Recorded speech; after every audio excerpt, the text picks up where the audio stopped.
Rama-rama daripada ulat menjadi kepompong. Tidur nyenyak dalam kelongsong. Cukup masa kelongsong pecah, pum, pum, jadilah rama-rama yang indah. Assalamualaikum warahmatullahi wabarakatuh dan salam sejahtera. Nama diberi Arisa Damia binti Hisham Wandi dan berusia 11 tahun. Anak didik sekolah jenis kebangsaan Kuanshin. Kod sekolah saya ialah YCC 6103. Hobi saya ialah membaca buku dan menari. Saya bercita-cita menjadi seorang guru bahasa Melayu pada satu hari nanti. Pada hari ini, saya ingin berkongsi tentang sebuah novel yang pernah saya baca berjudul Rama-Rama vs Cinderella. Merupakan karya Zulia binti Suhaib. Novel ini telah diterbitkan oleh Penerbitan Pelangi Sendirian Berhad dan dicetak di Malaysia oleh Percetakan Impian Sendirian Berhad.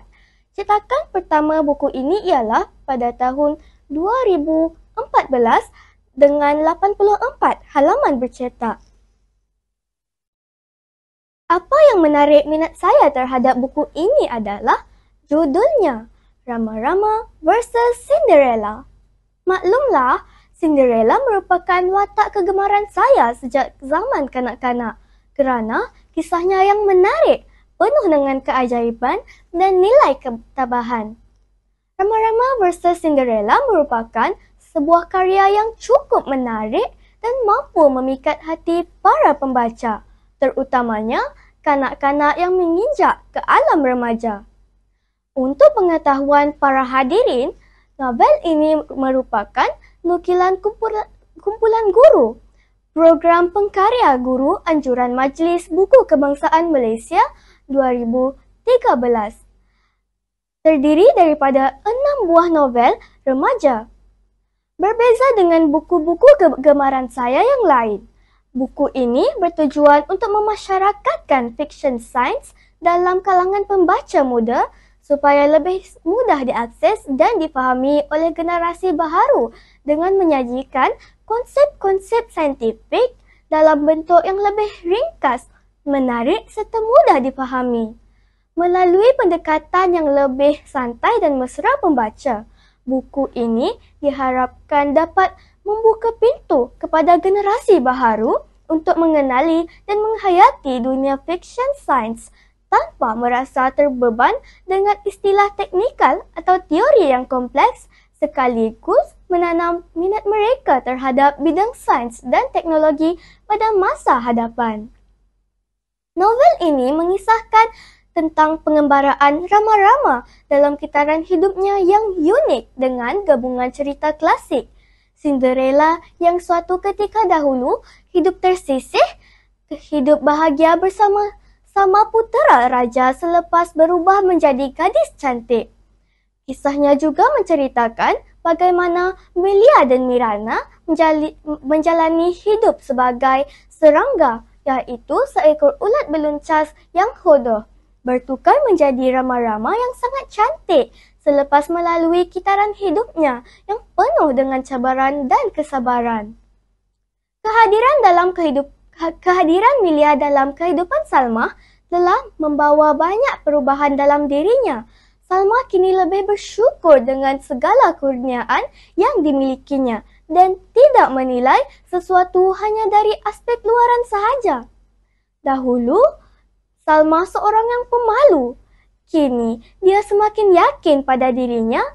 Salma juga sadar bahawa popularitinya bukanlah disebabkan oleh kecantikan atau kebolehannya semata-mata, walaupun usianya baru mencecah 10 tahun.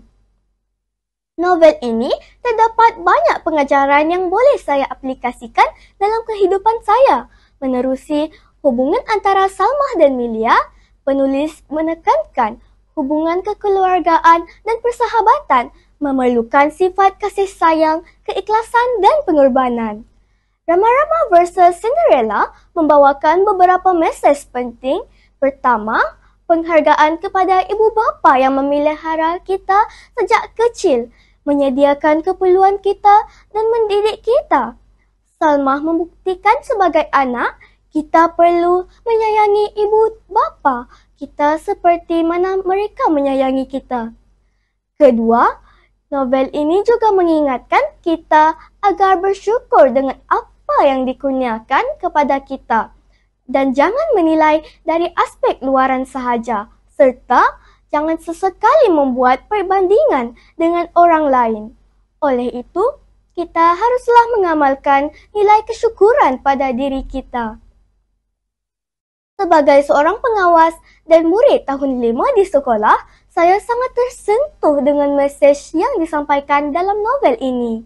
Seperti Salma, saya percaya bahawa keyakinan diri, kesyukuran dan kasih sayang amat penting dalam menjalankan tanggungjawab di sekolah. Walaupun saya mungkin belum pernah menghadapi cabaran seperti yang digambarkan dalam novel ini, saya tetap memperoleh inspirasi tentang kepentingan kasih sayang dalam kekeluargaan, kesyukuran dan pengorbanan diri. Novel ini juga mengingatkan saya bahawa nilai-nilai tersebut diterapkan dalam kehidupan harian. Saya juga percaya bahawa persefahaman dapat dibina melalui sikap saling menghormati dan menghargai satu sama lain. Novel ini juga mempunyai gaya bahasa yang mudah difahami. Ayuh rakan-rakan, bacalah novel ini.